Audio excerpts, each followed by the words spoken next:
So, this is what I'm making. Sa mga tao na nasila. This one is order from from USA.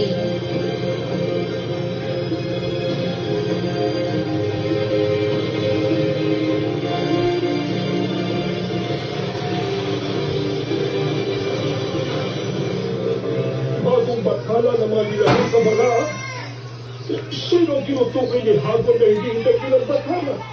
Hindi na yung panasabi sa amin ang aking rado, sapagkat kailangan namin buwas ng bala. Basta ang bilin niya mo, importante malaman mo na matera ang tungkol dito. Kaya kung magiging panibagong bata sa Encantadia, bathala nga pati na rin yung demonyo ng Hagon eh. Alam mo yung demonyo yun, hindi ba? So, ayan guys, para siyang sombrero Sino ang guys. bakala nito na magiging banta sa amin?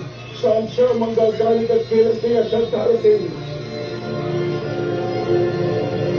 Hindi ninyo alam ang inyong ginagawa. Yan na, Pagkapalimutan ang daatil.